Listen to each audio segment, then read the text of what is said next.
what's the definition of a reaction rate? Okay, the rate is the change in concentration per time. So it's just like we find the rate of anything else. We don't do that a lot in chemistry, but in physics we do that a lot. We find how fast something happens. And so in order to do that, we always take the change in something divided by the time. So change in concentration of A at time 2 minus time 1. So essentially we're doing final minus initial, which we know how to do that, right? We do that all the time with change in concentration. So we're looking at final concentration minus initial over the change in time. So another way to describe it is like this. Okay, the change, that's what delta means.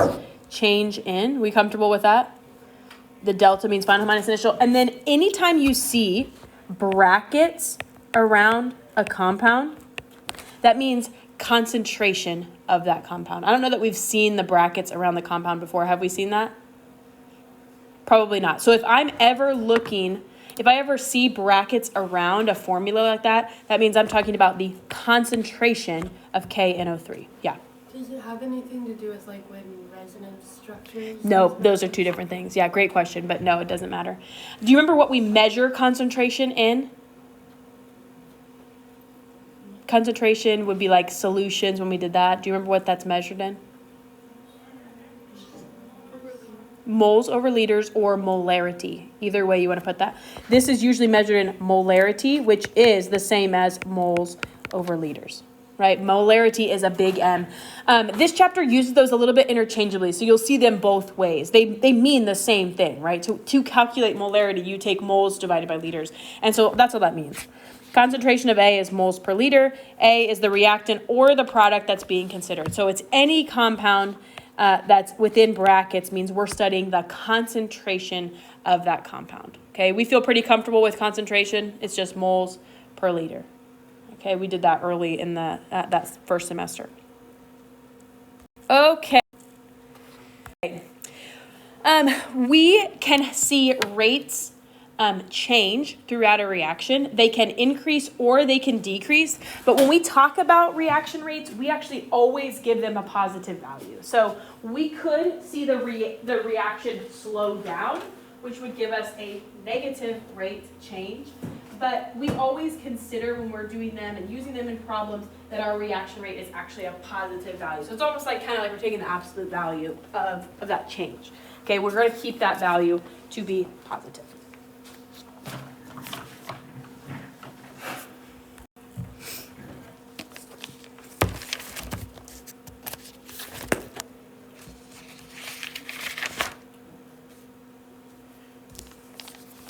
Okay, this is some data about this reaction listed here. And sorry, it didn't come into the PowerPoint very well, but this is an arrow. Did it print okay on yours?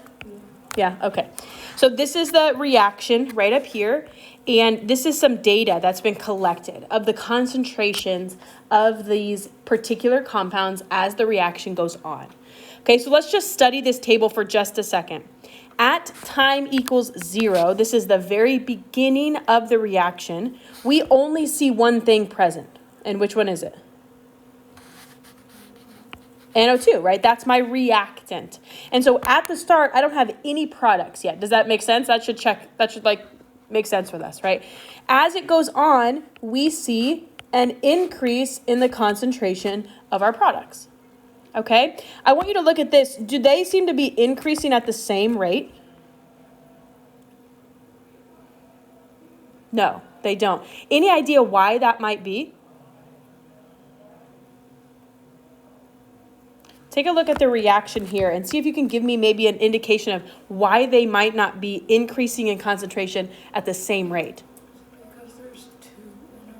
Right, our mole ratio is different, right? So we have twice as many moles of NO as we do of O2. So we see that ratio come into play into these reactions. Okay, so take a look at here back on my graph, just that, the average over a certain graph of the reaction. This is the graph of the concentrations of this particular reaction. Okay, we see the green line up here is our concentration of our reactant. And I don't know if I printed this graph for you or not. But the green here is the concentration of our reactant, and you see it decrease. Does that seem to make sense? Okay, does the reaction go all the way to completion? See if you can answer that for me. Does the reaction go all the way to completion in this time frame? No, I would agree. Why not? Why do we know it doesn't go all the way to completion? Bingo, right? My reactant does not go all the way to 0, which means the reaction has not completely gone all the way through. Very good. Okay. If I look back on my graph, I don't have a straight line happening from 0 to 50, do I? It's a curved line. And so we have to know that if we consider the average rate, we're looking at what is the slope of the line at a particular instant. Okay, so it has it drawn right up here. If I wanted the instantaneous rate, I would find the slope, what's called tangent to the curve. Have you heard that term before? Or if you have a curve and I want to find the instantaneous slope of that little point on my curve, I draw a straight line that connects to it, basically. Okay, I don't know the mathy way to say that, but I draw this line, what's called tangent to the curve, and now I've got a triangle that I can help calculate the slope. Okay, so we're going to look at that here in just a second. But there's a difference. What we calculated already is the average rate, and then if we want the instant slope, so if I want to look at the change in NO2, right, I'm kind of zooming in on this data right here over the first 50 seconds. All right, and I'm always going to take final concentration minus initial. So my rate is going to be final concentration, 0.0079, minus initial concentration over time, which is 50 seconds. Do I really need to do final time minus initial time? No, I know my interval is equal to 50 seconds, so there's no need for me to do that necessarily. This value, is it going to come out positive or negative? It's going to come out negative, but we said we always make our rates positive. So if you want, you can just stick a negative out there to the front, right? Either way, our rate's going to come out. We want it to come out positive there, okay? So I'm going to run the math, and I'm going to find the rate at which my object is changing. And I get about 4.2 times 10 to the negative fifth. Now, I want to talk just about a few things here. Essentially, what we just calculated is the slope of our line, didn't we? We did rise over run, essentially. However, this is not what we consider the instantaneous rate. This is the average rate for those first 50 seconds because of time. But the instantaneous rate would be instantaneous rate. We'll be able to do that as well. Okay. Sorry, one more thing here. What would my unit be for this rate? If the top value is a concentration and the time value is in seconds, you could call it molar per second. Or you could call it moles per liter times seconds if you wanted to, right? Because liter and seconds are both in the denominator. So you could do it either way. I typically like to do it like this. I won't say your book always does it that way, but we should be able to interchange those pretty easily, okay? All right, so here is, and so sorry, so I went the wrong way. Okay, instantaneous rate,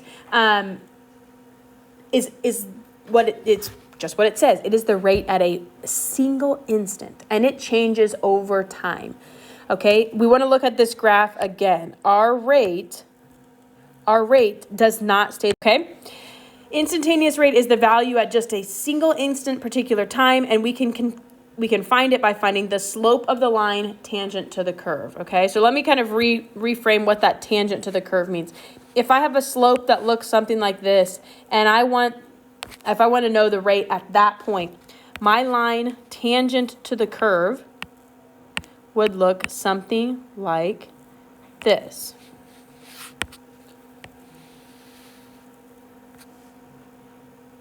Right? That makes that straight line go right through it. You're not intersecting your slope. Oops. You're not intersecting your slope. You're basically just saying if my object, I don't even know what's happening here. You're basically just saying if my object were to leave that curved path at that instant, it would shoot off straight in that direction. Okay, that's really what a tangent line tells us. Can you guys envision what I'm talking about there? If I left the curve and I just was released, I would go whatever direction I'm heading at exactly that instant. So I'd keep going. It is not a straight line. So the rate at which our concentration is changing over time, okay? Because the rate is our slope of our line there. So it's changing. Okay. Calculate the instantaneous rate at 100 seconds for NO2 involves calculating the slope from the tangent line drawn on the graph. Okay, so I've got it in a box right there. And it actually tells us our rise and our run. Okay, so our instantaneous rate has a change in concentration of 0.0026 and a time change of 110 seconds. Right, it gave us that information. All right, and so then I'm just running my math there. Oh my. That gives me 2.36 times 10 to the negative fifth, and our units would be molarity per second. Now, if I'm being in more particular, this value is negative because my rise is negative, and I know that I want my rate to always come out positive, so I could include those there, right? Does that make sense? I took too much of a shortcut there at the beginning, but I know that my rise was negative because it's moving downward, so I have to include that negative there on the front. Okay, we feel okay with that so far? Do you notice how this instantaneous rate at 100 seconds is different than the rate I had for the first 50 seconds? Right, it is changing. See how much steeper my slope is for the first 50 than the next part? Right, so what does that tell you? Is my reaction getting faster or is it getting slower?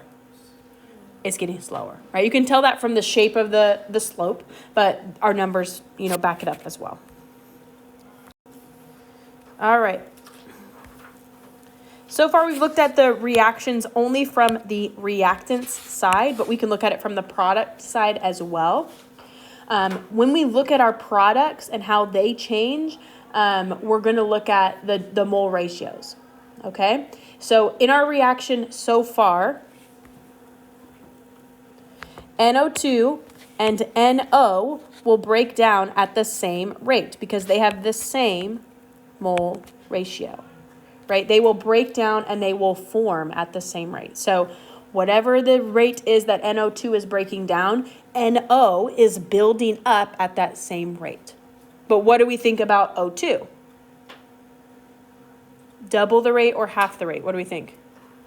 Half. It'll be at half the rate. All right, since O2 has a coefficient of 1, it will be produced at half the rate of NO. And so you can see that kind of from their graphs, right? One is essentially half the slope of the other one. The red is essentially half the slope of the blue. Okay? This note right here, it says that if you kind of take a look at the graph, NO2 and NO, the blue and the green, have similar graphs, but they're just inverted, right? One is being built up, one is being broken down. But I think if you flipped them, they would be the same, right? They would have the same thing because they have the same coefficient. Okay, so let's calculate the instantaneous rate at 250 seconds. They have that circled here for both of them. Okay, and let's see if it matches what we anticipate our rates to be. Okay, so for NO, that's the blue.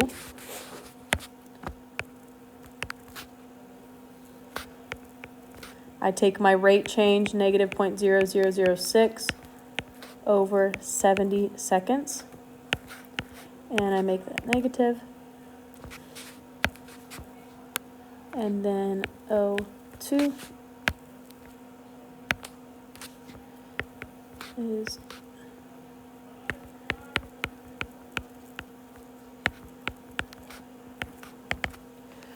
okay. I think from just even the setup of the equation, we can see that the rate's going to come out to be half, right?